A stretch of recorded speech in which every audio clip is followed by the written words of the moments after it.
I just want to make a comparison video.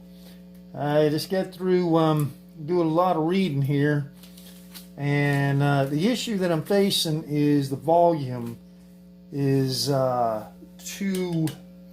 not unbearably low, it's just I think I can do a little better. So what I'm going to do first is I'm going to go ahead and put the 330 ohm resistor in play. I'm going to put that in play. This is the 330 ohm, and I was just had a volume loss. When I go to the clean channel, it was way louder than the effect side, and you know, why build a pedal if you can't hear it? So I want this to be stand out. So anyway, I've kept my original breadboard, so that was a plus. The whole thing is the Blue Monster is ready to go. It's just I'm gonna do some fine tuning with it. So here we go. This is the 330 ohm resistor. I tried something with reversing the 8.2 to, I swapped the 330 ohm with the 8.2, and that about darn near blew the roof off just too much, and it's not going to work like that. So changing out the line that runs from the positive is what's going to give you the volume increase. So whatever that 330 ohm, sometimes it's 470 ohm. And again, I'm going to compare the 330 ohm with a 560 ohm. And I tried a 1K. It was a bit too loud, and I had to turn the thing down. And when you turn it too low, then you lose your frequencies, and you don't want to do that neither. So, and it gets where you have to rebias it, and I don't want to have to go in there and put a trim pot. So, trying to cut some corners, just going with these two. Let's do the listening. Let's see what we got. All right, so again, this is the 330 ohm. And you can tell it's very, very low.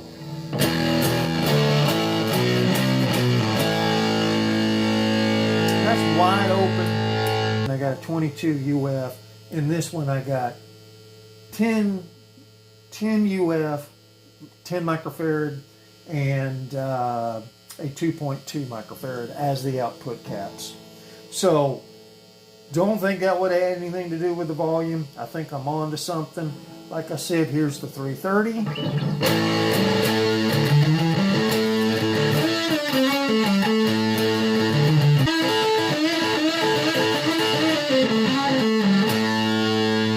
Sounds great.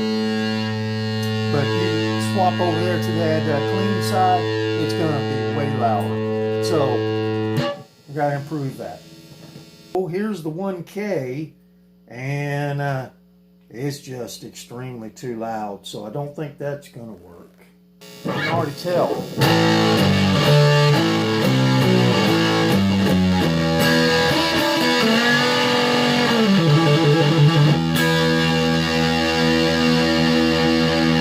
I'd have to turn that all the way down, and it would still be too loud. Hear how muddy that gets?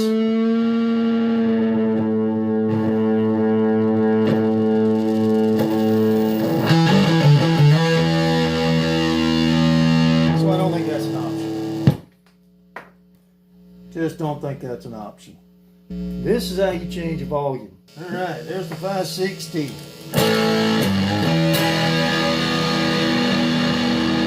That's wide open on the 500K pot.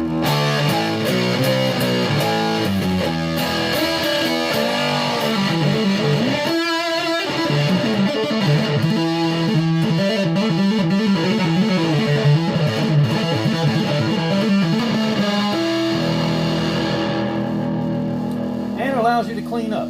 So I think that's going to be the one that I think what I'm going to end up doing is putting in a socket like I got right there. Put that socket in there. That'll be something I can adjust once I find the certain volume that I'm looking for, so that won't be set in stone. So I think that's the route I should go. One more thing while I'm going to go in there is I'm gonna toy with adding a pull down resistor and a reverse polarity diode. I think those are going to be some important things that I'm going to test here. But for this video, I just wanted to touch on the volume, see if I can get that a little better than what I've been facing.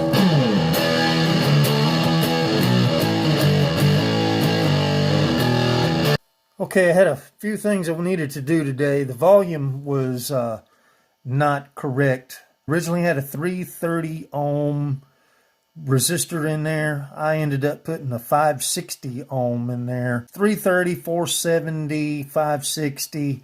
Just a whole bunch of different options there. I figured what I would do is go ahead and put in a socket so that I can play with the values. The only thing about that is it messes with the bias. So I tried to keep it as close as I could to the 470. Going 560, I don't think it was too bad. It's not gating or anything like that, so I'm happy about that. So it's not starving out the notes, and I think it's going to be a pretty good representation of what I wanted. I'm happy with it, so I'm going to go ahead and box it up. And just some side notes, I forgot to say this on the last video. I put in a pull down resistor. I don't think it's going to have any effect on it. I just put that on the input caps. So it's going to pop. I don't know what to do about that. But I'm just going to turn it down when I'm on stage and hope for the best. But I just want to make it where it doesn't pop as much as it did. And I thought with putting that pull down resistor, which was a 1 meg, put it in there, thought that would help. One more thing is I added a reverse polarity diode in there. I don't know if that was necessary, but I just thought that might be a good thing to do. It's in there correctly. So I learned quite a bit with just today's assignment. Okay, here's another demonstration of the Blue Monster. I just wanted to test the waters on a few things. It's really late, so I've got the volume down considerably. Like I said, I went back and added a reverse diode protection on this thing, a pull down resistor, which didn't do anything. It's a 1 meg, a lot of stuff, but the main thing I went in there for was to correct the volume. So anyway, you can tell this is the clean channel. So as I turn this on,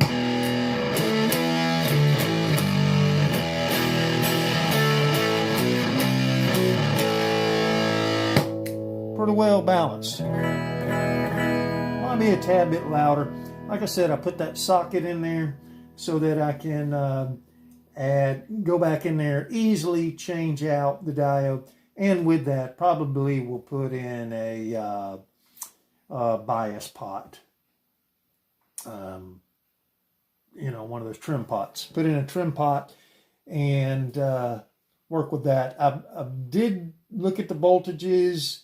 This is a stronger battery than the other one, so I thought that it might get to 4.5, but it didn't quite make it to 4.5. So it could be biased better. But for the most part, I'm pretty happy with it. That's your... So the volume works. Turn it all the way down.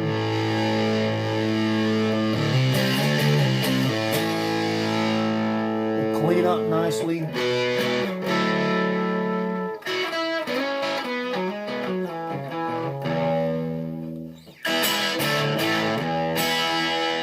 So to my ears, it sounds pretty good.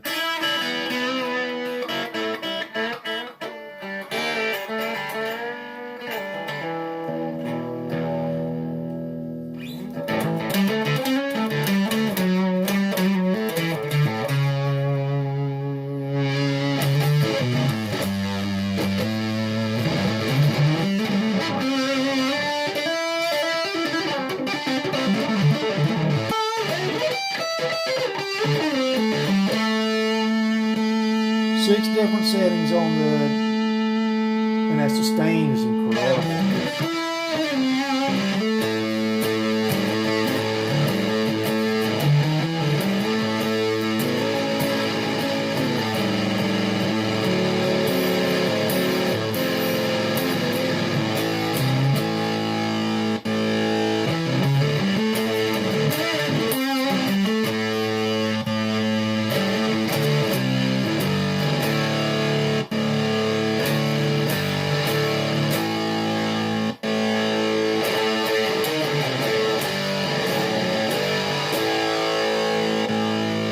Probably going to come down to these two settings that I got. One right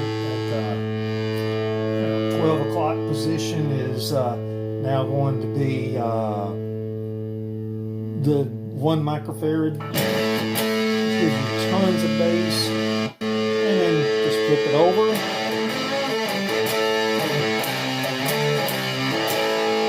You get into the treble booster kind of sounds and range master.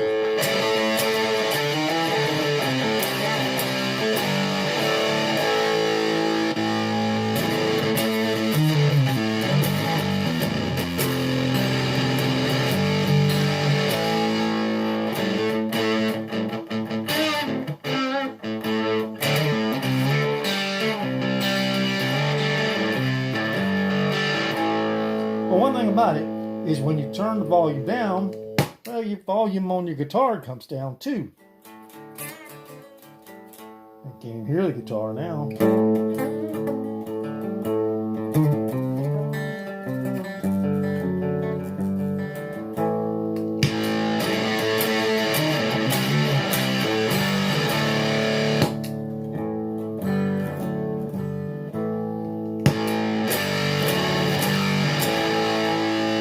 So that 560 is doing its job. I like it.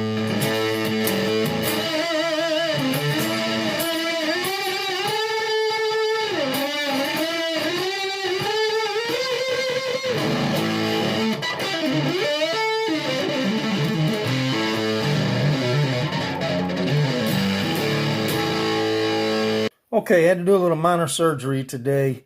I had a popping noise, and I think I've solved it. I actually did.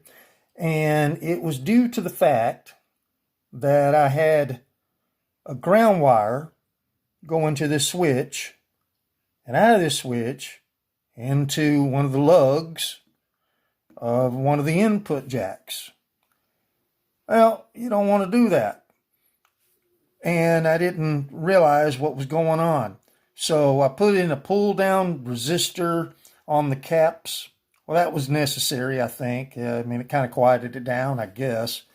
But the main thing is, what I did was I just took those two wires that were off of there, and I'm going to splice them together. So there's the two wires that got to go together, and those are ground wires.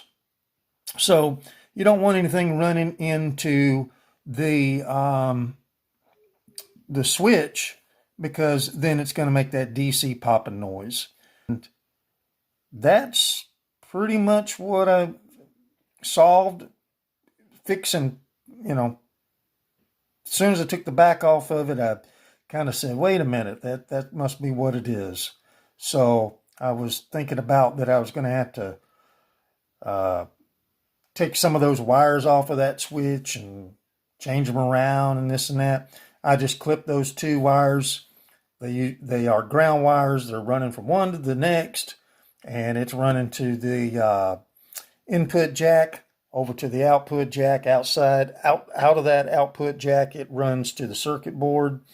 So problem solved. And so no more popping.